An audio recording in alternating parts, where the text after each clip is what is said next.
안녕하세요. 연합인포맥스 선임기자 워싱턴이 선재규입니다. 오늘이 2022년 7월 22일 금요일입니다. 지금 미국 경제 전반적으로 글로벌 경제가 좋지는 않지만 월가에서는 미국 침체에 대한 낙관론이 좀 이렇게 기지개를 펴는 모습입니다. 제프리스의 마코스키 수석 이코노미스트가 지난 18일자 분석을 한 건데요. 미국 경제가 올해 들어서 썩 좋지는 않지만 상대적으로 견고한 신호를 보이고 있다. 뒤집어 보자면은 현재 걱정이 많이 되는 침체, 이게 상상 속에 있는 게 아닌가, 현실 세계가 아닐 수도 있다고 본다고 했습니다. 사실 애틀란타 연방준비은행의 GDP Now 이걸 보면은 지난 2분기에 GDP가 연율 한 1.5% 정도 감소해서 2분기 연속 이제 위축이 됐죠. 이게 위축된 걸로 관측이 됐죠. 이렇기 때문에 이제 기술적인 침체인데, 마코스키는 하지만 미국 노동시장이 여전히 견고하고 가계소득하고 지출 탄력도 유지가 되고 있다. 그래서 아직은 적어도 침체가 아니라고 자기는 판단한다고 했습니다. 그리고 그 근거의 하나로다가 실업률이 연율 한 3.6% 굉장히 낮고 채용 공고도 상당히 높은 수준이다 하는 점을 상기시켰고요.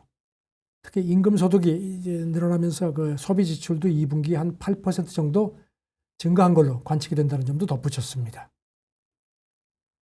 마코스키는 자기가 지나친 낙관주의자는 아니다. 그래서 침체가 온다고 해도 한 2023년 내년까지는 시작되지 않을 것 같다고 봤습니다. 또 경기가 둔화되고 있지만 세부적인 GDP 지표들은 특히 소득하고 지출이 여전히 경기 확장세임을 뒷받침한다고 했습니다. 노벨 경제학상을 받은 폴 크루먼도 미국 경제가 그렇게 어둡지 않은 걸로 봤습니다. 지난주에 뉴욕타임스에 칼럼을 냈는데요. 지난 6월 미국 CPI가 예상치를 초과했지만 시장은 최악이 지났다는 그런 쪽으로 베팅을 하는 것 같다고 봤습니다. 그러면서 이걸 뒷받침하는 두 가지 근거가 있다고 했습니다. 특히 미국 국채 수익률 추이, 특히 물가 연동체 시장에서 이런 낙관론이 확연히 있는 것 같다고 했습니다. 그러고 보면 시장이 아직 공표되지 않은 여러 데이터를 이렇게 인식하고 있는 것 같다. 그래서 특히 최근 에너지하고 주거 비용이 조금 이렇게 떨어지는 점을 시장이 눈여겨보는 것 같다고 했습니다. 또 높은 운송비하고 공급망 차질도 완화되는 추세라고 덧붙였습니다. 그러고 보면 또 임금 인상이 가장 끈질긴 인플레 요소의 하나지만 이번에는 통제에서 벗어나지 않는 것 같다고 봤습니다. 올해 초에 임금 인상폭이 한 6%가량이었는데 최근에 한 4% 부근으로 좀 진정됐다. 그러면서 연준의 금리 인상이 인플레에 미치는 영향을 이렇게 판단하기는 아직 좀 시기상조라는 견해도 제시를 했습니다. 그러고 보면 연준 정책 변화가 인플레를 낮춘다면 이거는 좀 미래에나 일어나지 않겠느냐 하면서 6월 CPI를 보고 속단하기는 하는 건 너무 성급하다고 했습니다. 지금 가장 두려워해야 할 거는 크루그먼 얘기는 연준이 금리를 너무 빨리 올려서 불필요한 침체를 유발할지 모른다는 공포 자체라고 지적을 했습니다. 제임스 블러드 세인트루이스 연방준비은행장이 지난 15일에 유럽 경제금융센터 화상회동에서 이런 얘기를 했습니다. 미국 국채 수익률 곡선이 역전된 게 자기가 볼 때는 아마도 인플레 탓으로 예전과는 성격이 다른 것 같다고 했습니다. 이와 관련해서 월스트리트저널은 1980년 이후 6차례의 침체 이전에 모두 이런 역전이 발생했기 때문에 이번 역전도 시장이 매우 심각하게 받아들이는데 여기 대해서 블러드는 이번 케이스는 이전과 다르다. 그러면서 최근의 수익률 곡선은 채권 트레이더들이 공격적인 연준 조치로 인플레가 크게 떨어질 것으로 보기 때문에 그렇게 되는 것 같다고 진단을 했다는 겁니다. 따라서 블러드 얘기는 그렇게 불길하지도 않다는 점을 지적을 했다고 저널은 덧붙였습니다. 그래도 글로벌 펀드 매니저들은 주식에서 돈을 빼는 걸로 조사가 됐습니다. 이게 지금 금융 위기 이후에 주식 투자 비중이 가장 적다는 건데요. 뱅크 오브 아메리카가 지난 8일부터 15일까지 펀드 매니저 한 260명 정도를 대상으로 조사를 했습니다. 그랬더니 주식 비중이 2008년 10월 이후에 가장 낮은 수준으로 나타났다는 겁니다. 이 사람들이 운영하는 총 자산은 7,220억 달러, 우리 돈으로 한 945조 원 정도로 그렇게 설명이 됐고요. 조사에서는 그 글로벌 성장하고 기업 이익에 대한 펀드 매니저 기대가 역대 최저로 낮아졌고, 경기 침체 전망도 코로나 사태 초기인 2020년 5월 이후에 가장 높은 걸로 비교가 됐습니다. 뱅크 오브 아메리카는 이런 그 심리 상태를 대단히 심각한 경제 전망에 따른 완전한 항복의 신호라고 이렇게 해석을 했습니다. 이렇게 불확실성이 높아짐에 따라서 이런 그 포트폴리오에서 현금이 차지하는 비율도 6%를 넘어서 2001년 이후에 가장 높았다고 진단을 했습니다. 또 조사에서 펀드 매니저의 그 58%는 평소보다 낮은 수준의 리스크만 감수한다고 했고요. 이거는 뭐 금융 위기 때보다 더 높은 비율로 비교가 됐습니다. 특히 경기 침체 내지는 둔화 위험이 커지면서 이 펀드 매니저들이 그 지난 전달보다 은행주 투자를 16%포인트나 줄인 걸로 비교가 됐습니다. 이렇게 은행주 비중이 줄어든 게 2020년 10월 이후 처음으로 지적이 됐고요. 그 응답자들은 또 인플레를 가장 큰 꼬리 위험으로 지목을 했습니다. 그러면서도 내년에는 인플레가 좀 가라앉지 않겠느냐고 이렇게 전망을 한 걸로 되어 있습니다. 앞을 좀 약간 밝게 봤습니다. 이른바 강세장 대 약세장 지표. 이게 현재가 지금 최대 약세장인 걸 가리키고 있는데, 이거는 뒤집어 말하면 반등이 머지 않았음을 보여준다고 풀이를 했습니다. 이 조사 보고서는요, 올 하반기 펀더멘털이 취약을 하다. 그렇지만 투자 심리는 몇 주 안에 주식 랠리가 펼쳐질 거라는 점을 시사한다고 했습니다. 앞서서 그 골드만삭스하고 모건 스탠리는 그 인플레 압력하고 침체 상황, 그 가능성이 높아지는 상황에서는 주가 상승세가 나타나더라도 단명에 그칠 거라고 본 바 있습니다. 또 지금 미국 증시 약세장이 상당히 기간이 짧기 때문에 그 회복을 너무 기대를 하지 말라는 그런 지적도 나왔습니다. 제프리스 앤드루 그린바움 마켓워치 18일자 분석인데요. 지금의 미국 증시 약세장이 아직 기간이 매우 짧다. 그래서 유의미한 회복을 기대하기는 조금 어렵다고 분석을 했습니다. 이번 약세장이 역사적으로 아주 심각하지도 않고 기간도 짧다.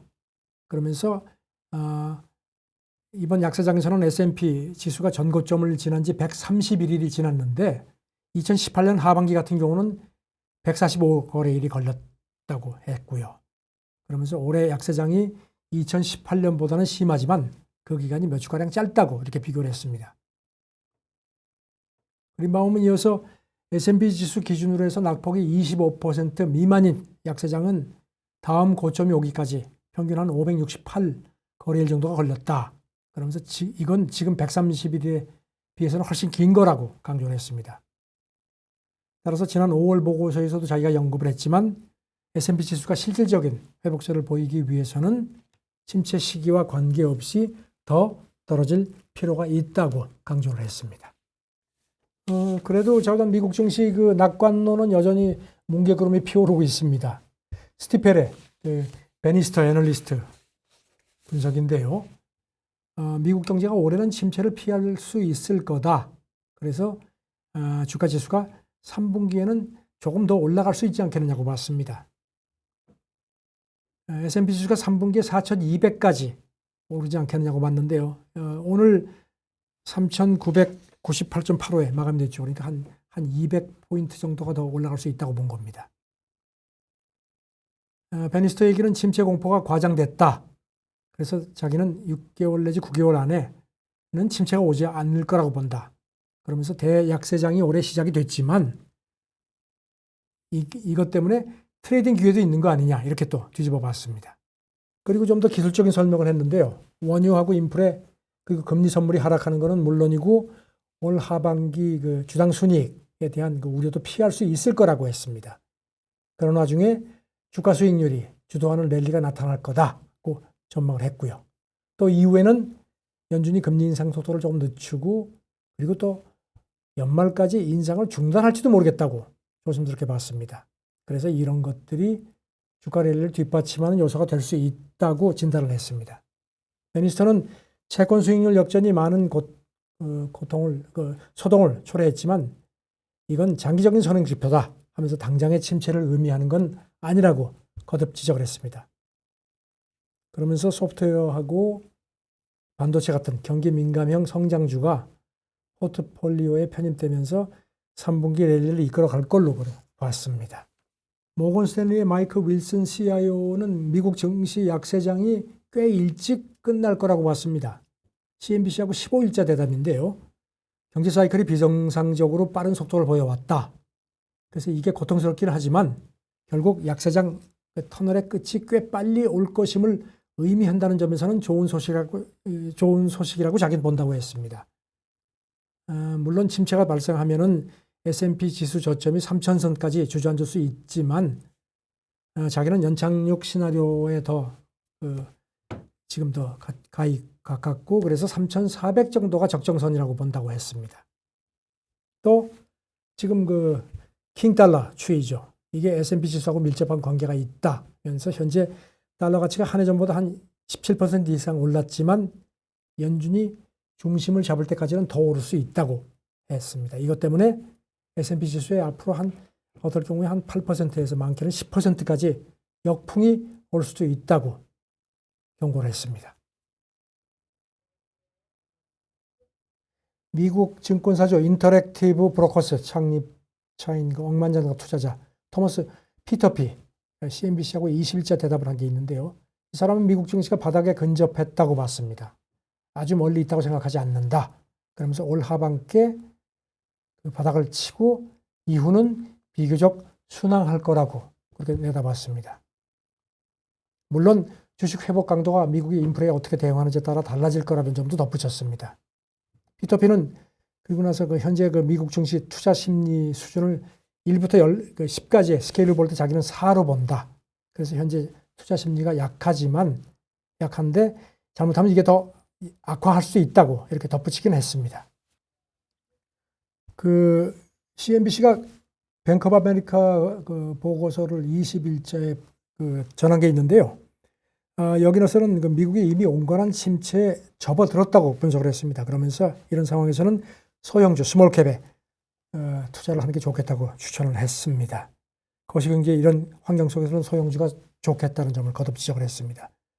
여전히 어둡습니다만 오늘 새벽 소식을 보면 그동안의 관심이었죠. 인플레, 식품 인플레가 가장 큰 원인이었던 우크라이나 곡물 수출 중단. 이게 타결이 된 것 같습니다.